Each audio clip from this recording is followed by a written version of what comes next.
Good morning. Good morning. Welcome to ABC. As you can see, I'm not Pastor Zach. I get confused for him a lot, though. I'm just a little taller.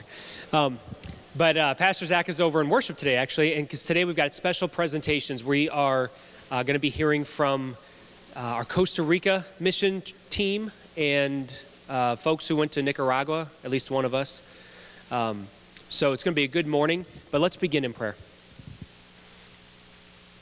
Heavenly Father, we thank you for this morning. And God, we thank you for the chance to come together as a family of faith. Lord, we thank you for mission. Lord, we know that mission trips are a great blessing to the world and a call for all of us as Christians to do, but not just to go across the world or even across the city, but to be missionaries where you have placed us. So God, we thank you for each and every one of our missionaries in our congregation. We pray you bless this morning and that your word will be proclaimed. In Jesus' name, amen. I'd like to bring up Julie Tucker to talk to you for a few minutes about our mission trips and where we went, where we're going, and the status of those at Concordia. So, Julie. Thank you, TJ. Good morning.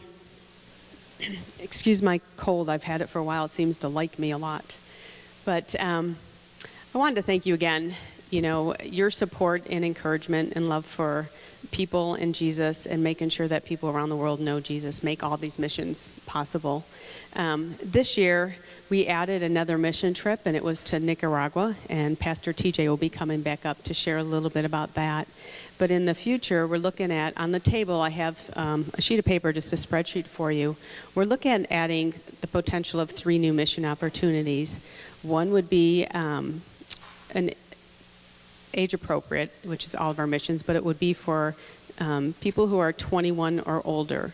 The sites are still yet to be determined, but it's just it'll be a work physical group and then possibly have other people there helping prepare meals.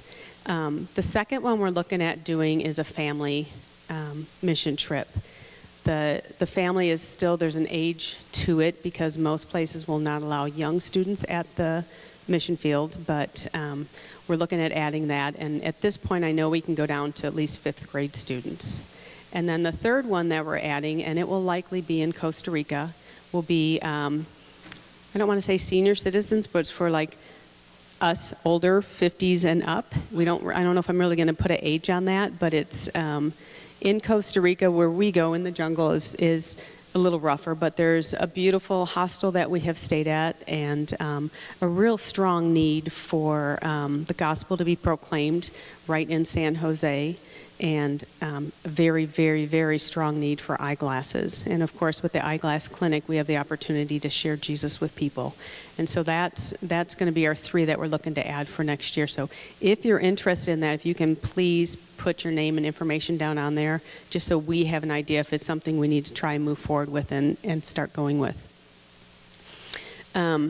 This year, our team of Costa Rica consisted of 25 people from Concordia, along with 2 people from another congregation who joined us.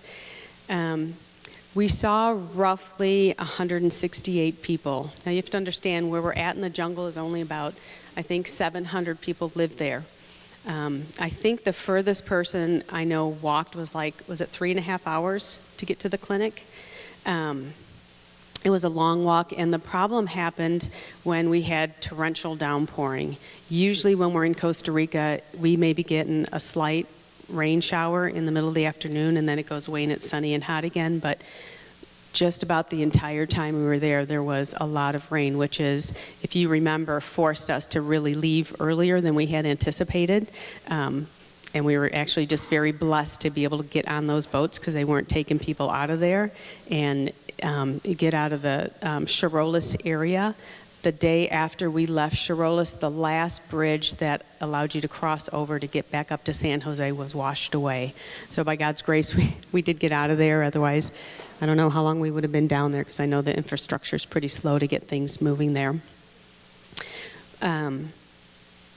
We gave out roughly 50 pair of distant correction lenses and roughly 120 pair of reading glasses.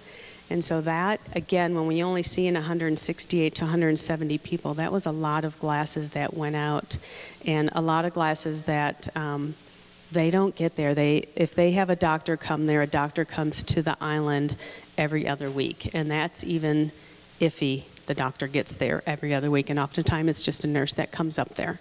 So it was a great opportunity. We're going to have some other students talk about other things that have happened there, but one of the neat things that we've talked about is our short-term missions with long-term commitments.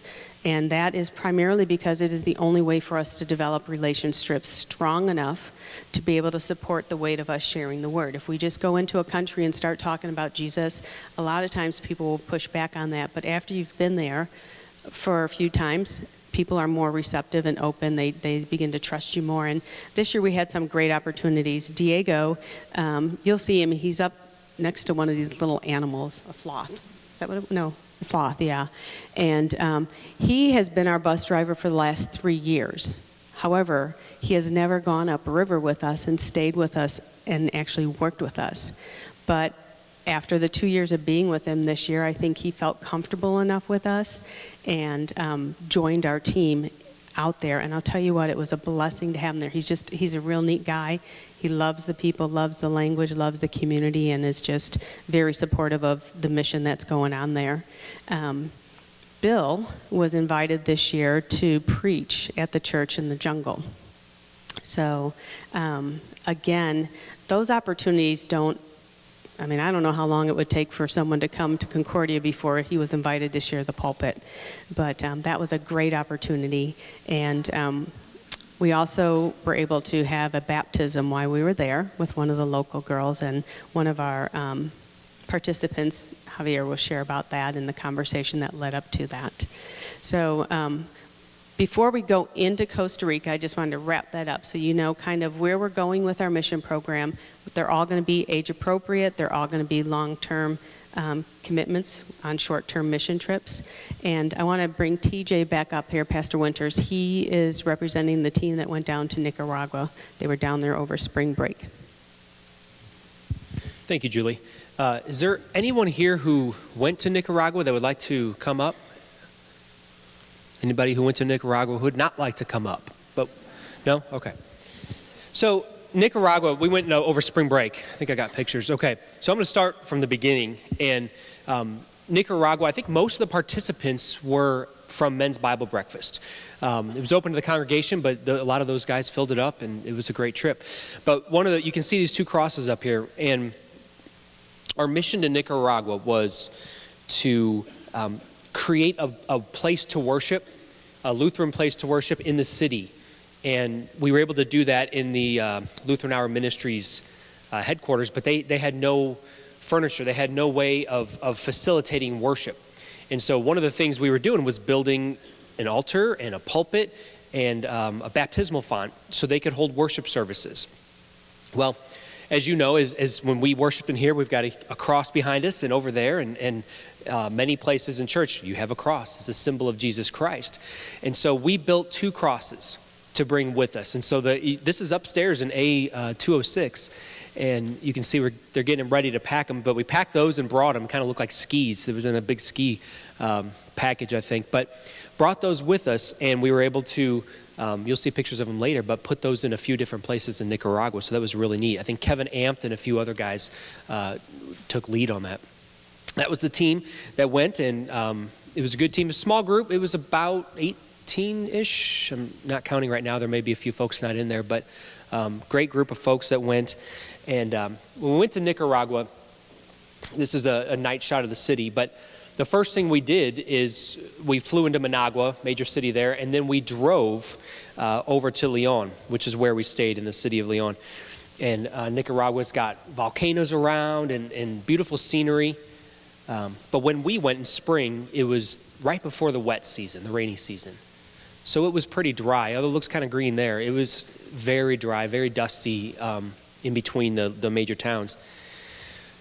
But a lot of the landscape, a lot of the habitants lived in places like this. Weren't very, very nice. Very, very humbling as you drive by and you see a mom and a baby in a place like this when it's 95 degrees out. it gives you a heart for the people, and you really think about why you're there.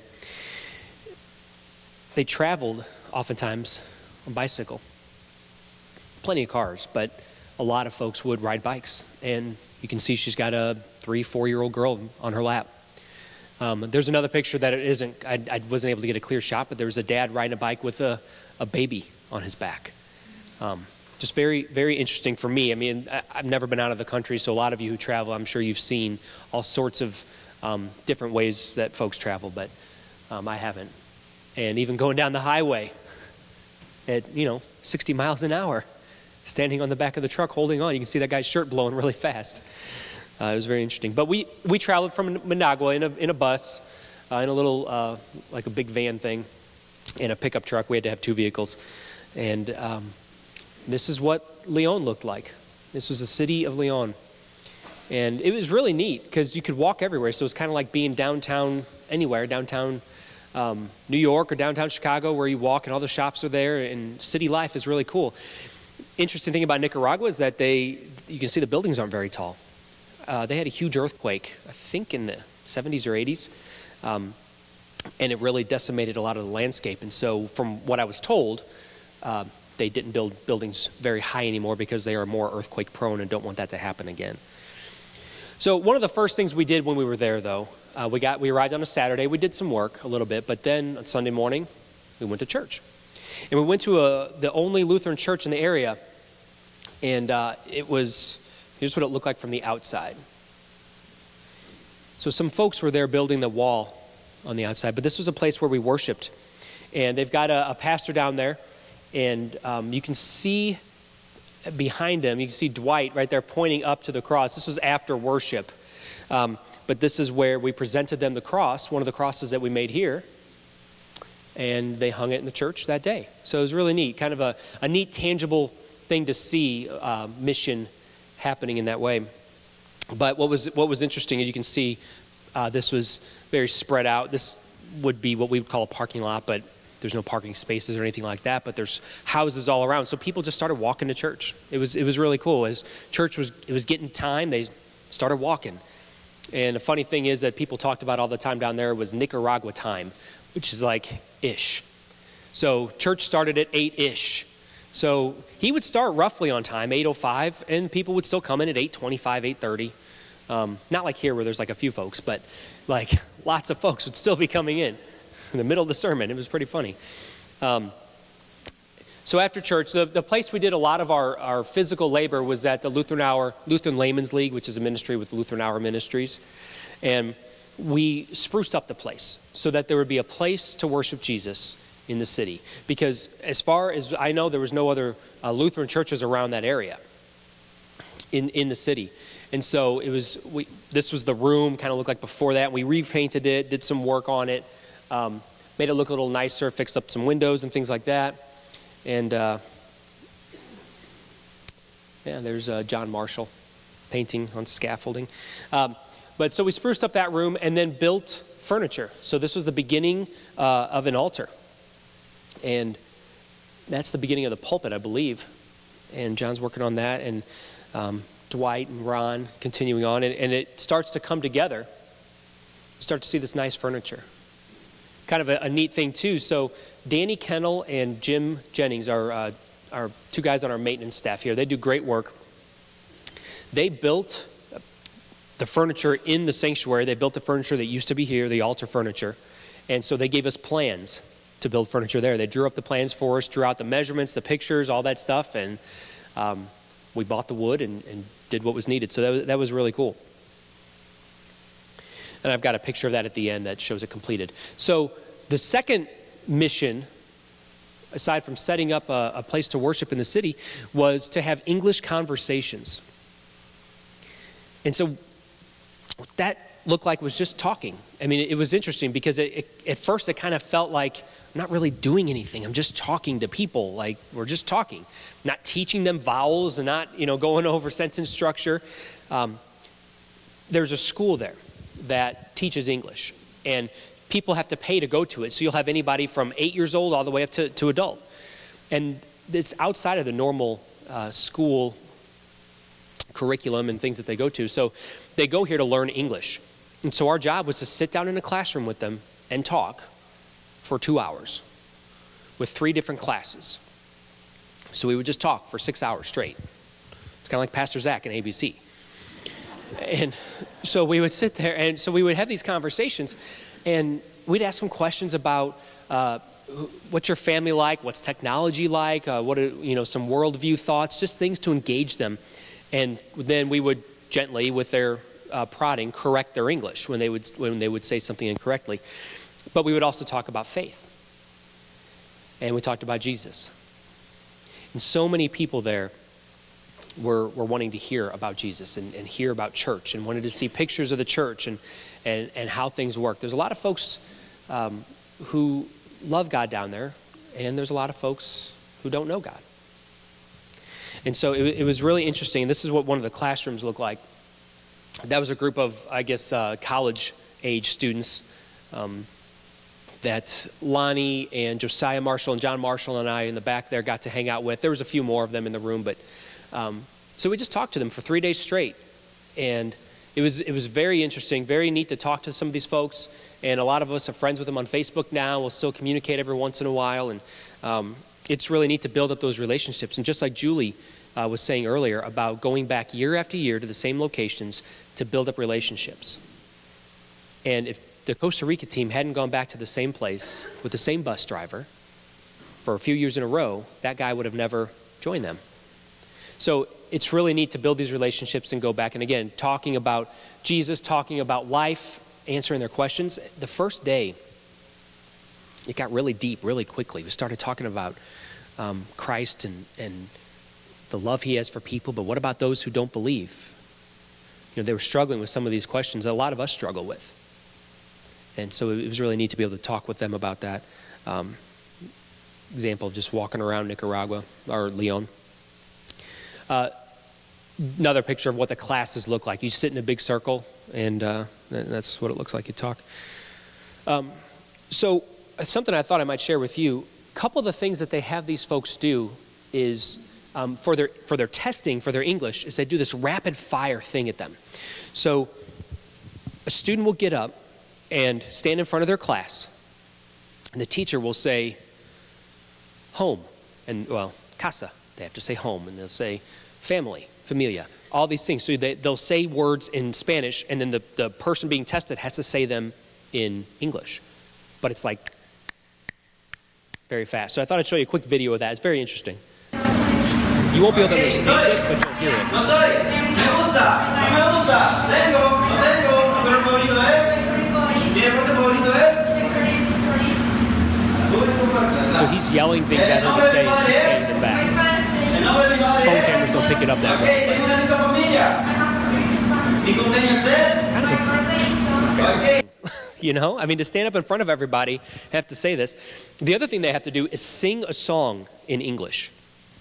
They can pick any song. So I think we may have heard Katy Perry and some other stuff, but one of the things that this little boy sang, I thought was pretty neat. Eyes of my heart, Lord, open the eyes of my heart, I want to see you, I want to see you. There's a song called Open the Eyes of My Heart, popular Christian contemporary song years ago, but that's what he chose to sing, not because we were there. He chose that before we got there.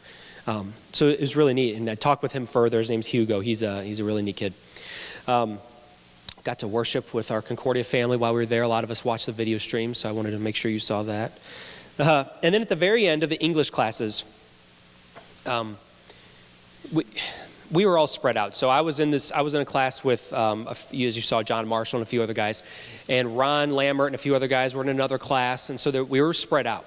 But our class, we really connected with these college students, and what was really neat is on the last day, they made local food for us, specifically local desserts. So that was wonderful. They brought all this food in and said, hey, in the last 15 minutes of class, we want you to try some local Nicaraguan food. Because we had asked them all week, where do we eat? What's good to eat? And so that was amazing. We didn't expect that at all. They were welcoming us and giving us hospitality. It was really cool.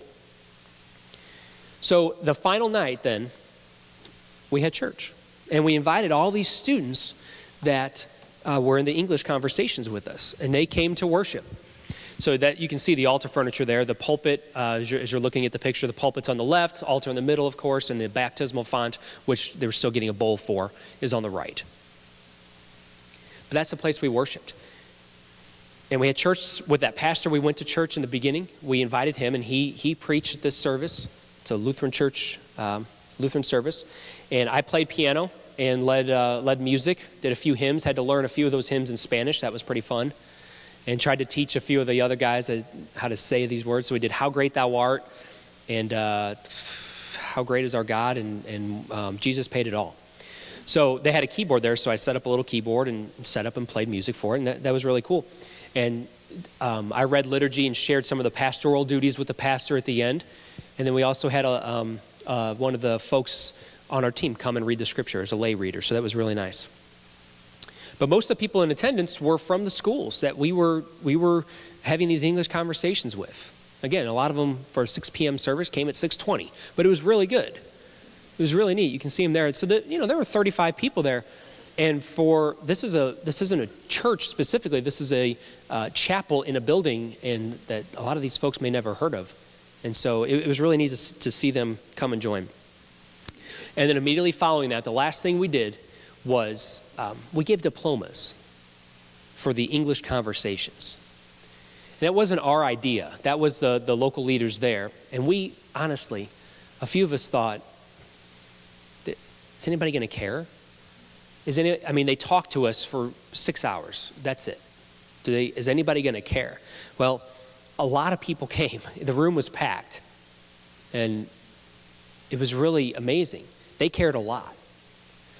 They were very honored and very, very happy to receive a diploma showing that they put in effort and they put in work and they talked to us and talked about Jesus and talked about other things. We got pictures with a lot of them. They were ecstatic. It was amazing. Their families came. The place that held these had food there as well for folks.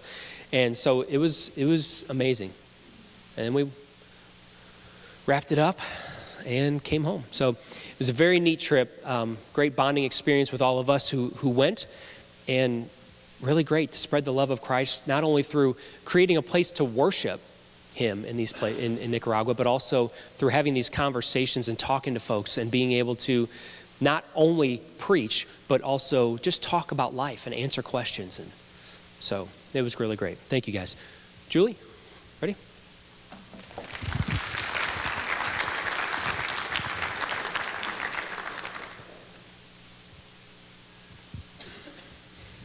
You're not Julie.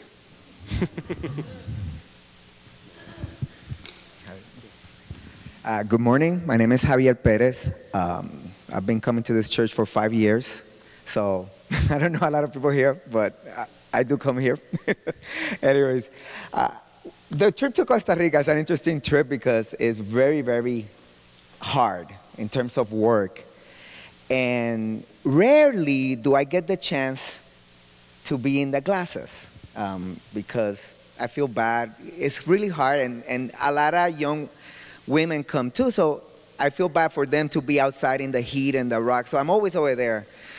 But because I think I'm the only one that speaks Spanish, when the translator that is usually at the clinic is taken somewhere else, they bring me in. And this time, so I had the opportunity to be in the eye clinic, and part of the eye clinic is that you share your faith.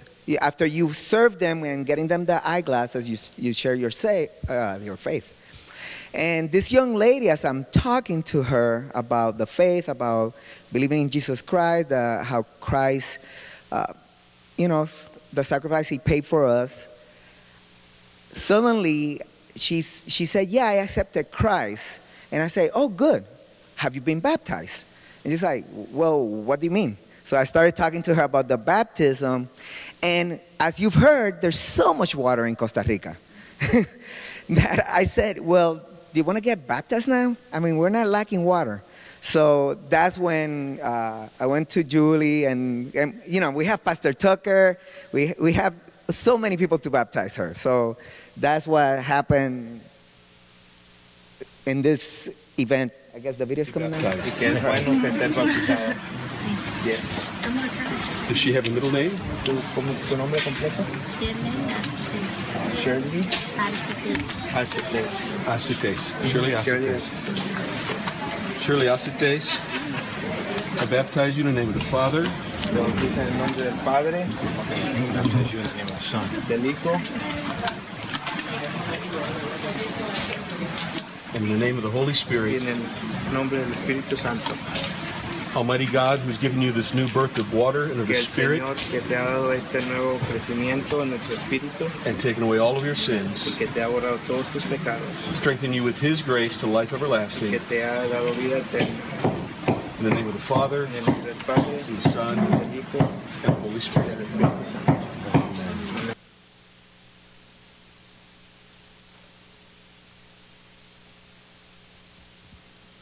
Hi. So I'm just going to talk to y'all about one of the families we met there. Their names are Victor, Sarah, Kender, Yerkson, Kevin, and Kaylor. There's a guy in the picture. He's standing in a pit of mud with a shovel. That's Victor. He's the dad. And they've been with us since our first trip down there. And they've become very close friends of ours. We started building relationships with them when we got there.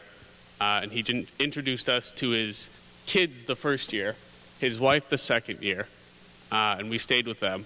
And this year, what did we do? Oh, we brought them some bilingual Bibles that they were very happy to get. And now, because we've built up that relationship with them, they are sending 2 of their kids up here to go to school, or trying to. And that's what the bilingual Bibles are for, is they need to work on their English and we need to work on our Spanish. We played lots of Uno. They called me their brother, and they taught me to catch shrimp in a river. That's very deep. Yeah. I'm Matt, and I'm actually the first person to go through our entire mission trip program where we start in middle school and go on the San Antonio mission trip and then go on the mega mission trip. And I did that for 2 years prior to this and then go on this one. And it's a life-changing experience to work up and see how different people's lives are and how you can change people's lives. And I'm honestly blessed that I've been a part of this and I've had the opportunity to do this. Hello. I just wanted to talk to y'all today about just the amazing beauty of Costa Rica. It's a beautiful country, but more importantly, their people is what really captured my heart. They were just, the way that they lived was just so simple. And when we came back here to the States after the trip, it was just really eye-opening to me to see like how they lived and how we live, and it's good to not take all the things we have for granted. So it's a really eye-opening trip. Hi everyone, I'm Natalie, and I am new on staff here at Concordia. So new, especially with this trip. I came on staff June 14th, and I went on the trip June 20th. Yes, with 24 people, I had no idea who they were. I only knew Julie's name. And so I went on this trip not really knowing what I was getting myself into, and ended up playing in mud on the last day in Costa Rica with the other 24 team members. So this trip is one where you can go on it not knowing anyone and come back with a family. We filled each other's water bottles up because it was so hot. We cooked for each other. We cleaned for each other. We made sure everybody was where they were supposed to be on time. We started out as 25 strangers and ended up being supportive and caring and helping each other. And I really would call all these people part of my new family here at Concordia. We played in the mud. We bathed in the river. We ate rice and beans at every meal. and we figured out ways to make it taste great, which was very interesting. And I have new ways of making it taste good the next trip that we go on. One of the things that I found really amazing with the people of the Bree culture, or Bree territory, is that they have nothing. You walk in and they live in the little huts. They have little hens running around that they cultivate for their food, and they really live as a culture of family. So even though they have like a couple people in one of their huts, they're really, the entire culture is a family. Just like we had the 25 people as a family, they are a family altogether. And they have no money, they really have no anything. And so when they would come to the eyeglass clinic and we would give them glasses, they would come back either later that day or make another 3-hour trip. Some of them traveled over 3 hours to get to us, and they would come back with gifts, something they cooked, something they grew in their gardens, as you would call it, just to give to us, because they were so appreciative of the time we took just to talk to them. Even if it was only for 10 minutes, we talked to them. They would come back and give us something, and then we were able to share it with the rest of the team who was working in the field or pouring cement. And so that was one of the big things that I took away from the trip, was just the family aspect of us and of the culture, the Bree culture. So I went into this trip not knowing any Spanish, which is kind of important because they don't speak much English. But I worked in the eyeglass clinic with Katie Tucker and Kara Espy, and we did a lot of the reading glasses, which was really cool because I didn't know a lot of Spanish, but Kara kind of knew a lot. So I was able to see, like, even though I couldn't understand what they were saying and they couldn't understand what I was saying, like, when they put on those glasses, that helped them be able to see, like, the look on their face was incredible. Like, their smile was from ear to ear. They were so thankful that we were there. I think we had one guy who thanked us literally like 10 times, went around shaking all of our hands, hugging us, kissing us, like, and they were just so baffled by the fact that we were giving them out for free. Like, they kept asking, like, okay, so, like, how much? Like, and we were just like, no, they're for you. And they were like, oh my gosh. So that was really cool. I'm Caitlin, and I'm here today to talk about the church service that we got to go to. Pastor Tucker was actually invited, as Ms. Tucker said earlier, to preach at this church, which I just thought was incredible.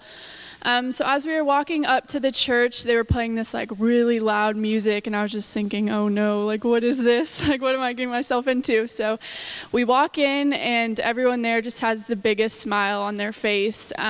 So we all sit down at this church, and they started singing, and the songs went on what seemed like forever. Like we were all just like, is this gonna end? Like it just went on forever, but it was so awesome just to see the passion that all these people had. And something that they also do in all the songs is clap a lot. And so I just remember the whole time I was like, I feel like my hands are gonna fall off, but it was just incredible that these people just could do this for so long. And I think also a lot of us who, this was our first time going on this mission trip, thought that this was going to last maybe an hour, and it ended up lasting about 2 hours, I would say. So it was a pretty long service, which also was something that I was definitely not expecting. But through it all and through the service, it was just amazing to see, no matter the language barrier, no matter what struggles any of them were going through, that God's love was just all around this place. And I just thought that was incredible, that no matter any of these circumstances, it's just amazing to see God's love all over the world, and I just thought that was really incredible. So I got to work in the eyeglass clinic, and my job was to make the glasses. And what would happen is they would go and they would get their reading, and then they would come to my station, and I would just say, oh, look right here, and then I would measure and get a pair of frames with blanks in them, and then I would find the lenses from their reading, and then I would unscrew, take out the blanks, and then put the new ones in, adjust if there's you just turn them. That's the cool part. There's like a little dot on the lens, and you turn it, and anyway, I'm doing all this, and I'm like working and trying to screw them back in, and this whole time you're not really talking to the person in front of you because you have to be looking at the tiny little screws. So ideally this is like the job for me because I'm like kind of have a hard time talking it general to let alone in Spanish. So, but it's really cool because you get to see there's moments, you know, when not just when they put on their glasses and they're like, whoa, you know, because it's for distance. It's like, whoa, I can see Julie, you know. And it's not just those moments, which are cool. It's also like the woman who brought her 2 children over to me. Like, I couldn't get the little screw back in. I was trying, it kept falling out. And I was like, oh, I remember saying, oh, Piquito. And she was like, ah, ha, ha, chiquita, chiquita. And the little kids were just laughing and laughing and laughing. And so it's like, you connect with the people even though you don't necessarily speak the language or are, you know, talking to them as you would typically think. And it's really cool because the girl that got baptized, she came and I got to make her a pair of glasses. And when she put them on, because you're always kind of like, oh, is it the right prescription? I'm not really sure. And you're like praying, come on, God, please let this work for them and make it so they can see. And she put them on and her mom started crying. And it's going to make me cry now. So it was just a really cool moment. And it's really cool to see how God works in these places. So if you're thinking about going, you should go. All right, my name is Bethany Seal, and this was my first time going down to Costa Rica. And I mean, I talked to others about going down, but you never know until you actually get there. Like, you're like, oh yeah, hike in the jungle, whatever. No, it's a hike in the jungle with tons of stuff on you. But if any of y'all know Julie Tucker, have ever served in a ministry with her or anything like that, you'll know that you have to be Gumby. Like, you have to be up for whatever, because she will definitely take you out of your comfort zone. And so first day there, she's like taking me through the jungle in a different direction than everyone else. And I'm like, okay, Julie, you know, no idea where we're going. And she's going to find this man, Osama. Is that how you say it? Huh? Anselmo. I always stink at these names. But it's somebody that she's built this relationship year after year.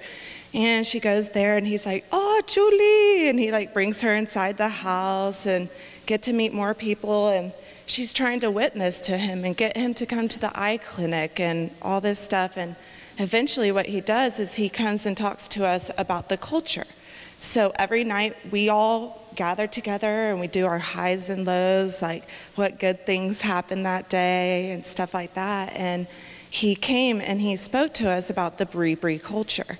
So what they believe is that a seed was planted in different areas of the world, and that seed was planted in this region, and that's where the Bri culture came. And what they believe is in helping each other. This community of 400 or 500, 600, how many? Somewhere around there. People all help each other, and that's what they believe in. And so it was interesting to learn about this culture and using that idea of helping each other and everything to bring about the word of Jesus. Because when you do triage at the eye clinic, you have an interpreter and you talk to them about, like, do you know who Jesus is? You have this little piece of paper. Can you read this? Oh, do you know who this is? Oh, that's Jesus. Who do you think he is? And being able to know about their culture, you're able to say, well, we believe in helping each other as well. Jesus told us to love everyone, and that's what we're doing here, is we're loving y'all. We're bringing the glasses here. And not just that, we know that every day we wake up and we sin. We're not perfect. There's darkness in our lives, and Jesus came so that darkness can go away. And it was just really cool to bring their culture into our witnessing and just see this community that when they got glasses would come back the next day with like avocados or agaves or whatever fruit you you knew how to eat. But it was just a very interesting culture to be around and be able to witness to. Christy.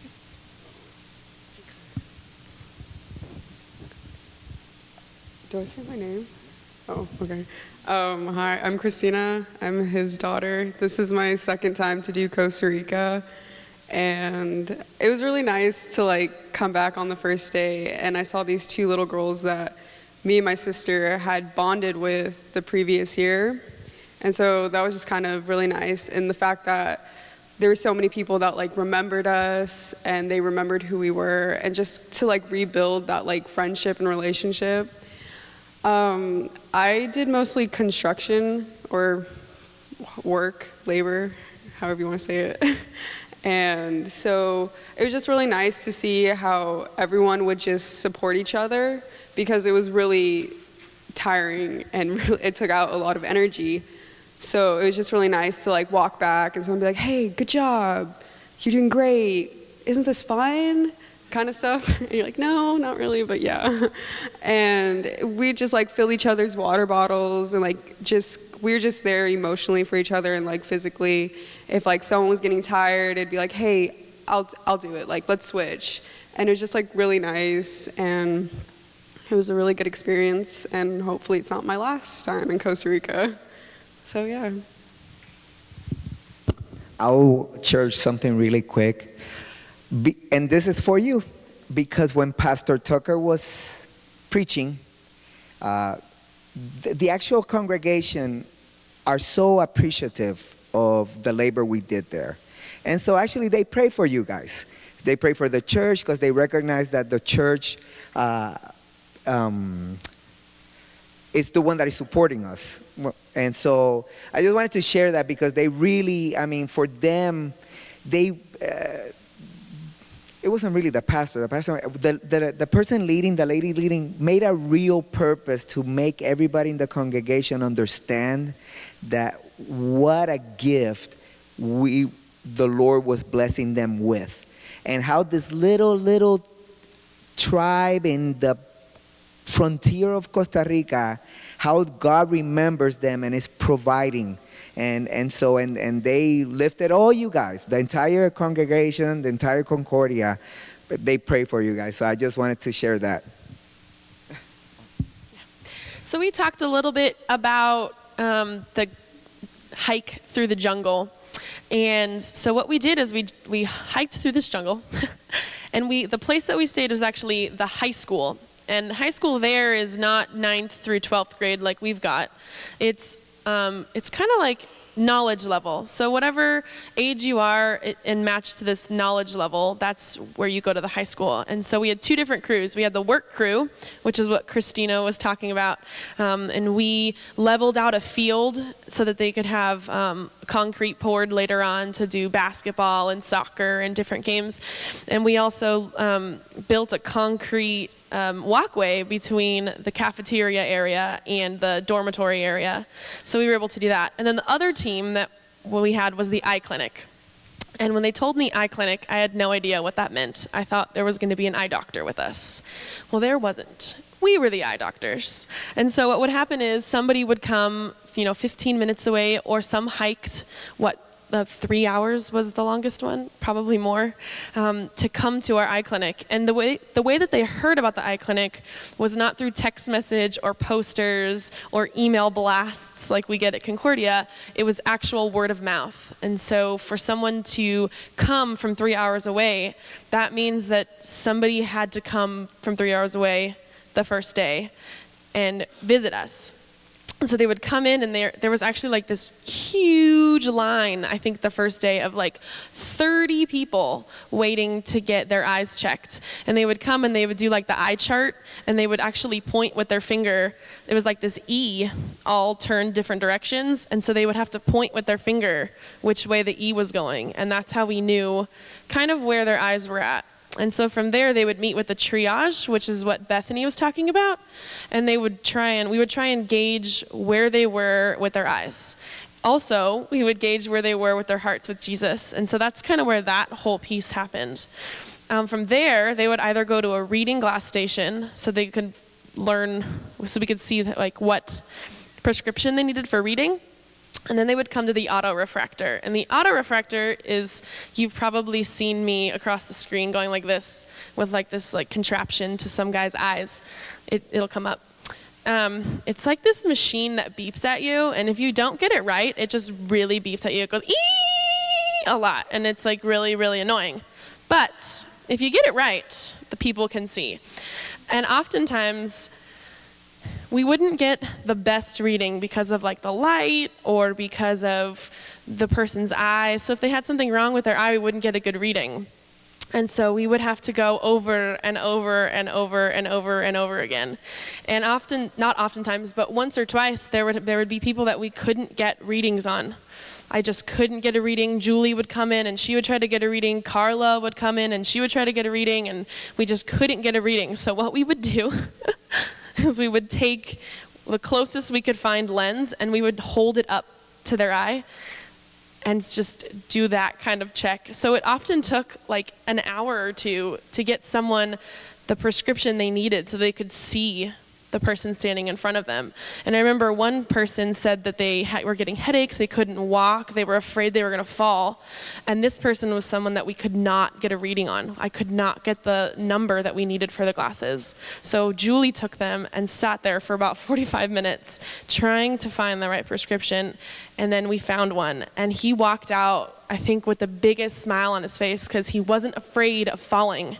He wasn't afraid of a snake being in his path and he was going to get hurt. He had glasses where he could finally see and walk. And that was a huge thing. We think it's glasses, like no big deal. But for this guy, this was life and death for him. He walked 3 hours blind, scared of what was on his path, and he was able to leave knowing he was going to get home and knowing he was going to be safe. And that was a big, big part of the trip for us. Thank you. I don't know who mentioned something about being a Gumby, but for this trip, this team was really, truly an amazing team. As I mentioned, you guys you can stand whatever you want to do. You know, there was a lot of rain. And in the 3 years that we've gone there, when they're talking about hiking into the jungle, we literally had to hike into the jungle. Oftentimes, this is the first time we didn't get to do this, a cattle truck can come down and we throw all of our belongings up on it, and we can jump on it and get up to where we have to go, which is about 2 miles away. Some people like Javi decide it's fun to run behind the truck, which we never understood that. But this year, because of the rain, the boats couldn't take us up as far as the river as it needed to take us, and the trucks couldn't get down because the ground was too soft. So imagine this team, 25 people.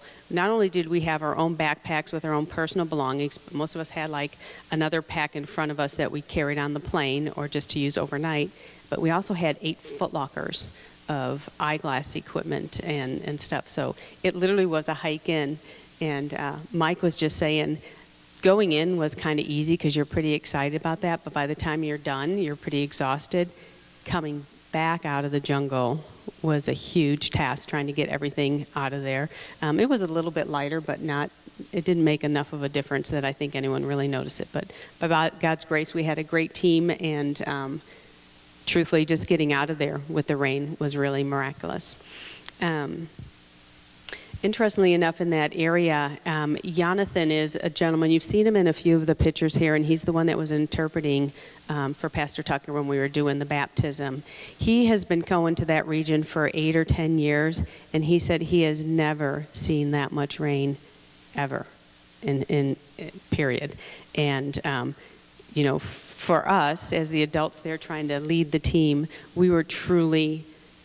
For me personally, I'll admit it, I was just up in Wimberley and saw what the rain did, and the river that we were drinking and filtering our water from really wasn't that far. So every night I'd wake up and just be praying because I can hear this downpour of rain and knew where the river was, and just thank God that we were able to get out of there without any problems.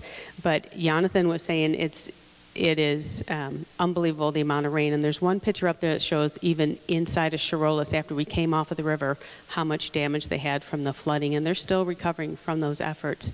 But the interesting thing about the people here, I think Bethany was talking about them, they're very gracious people.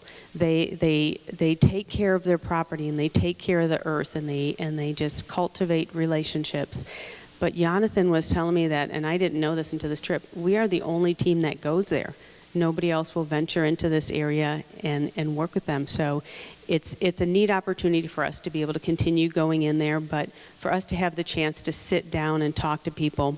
One of the things that Jonathan has never done is sat down, and as long as he's been going there, he knows a lot of the people, but he's never been able to sit down and talk to them because opportunities don't present themselves for that to take place. So for him to be able to do the eyeglass clinic and sit in triage, truthfully, we needed him there because our Spanish is so poor.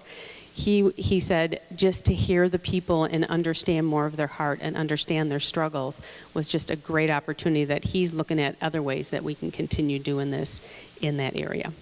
So I think that's all we have for today. I don't know if you have any questions for anybody, but we'd love to hear if you do. No? Okay. Well, thank you. And we'll look forward to the next time.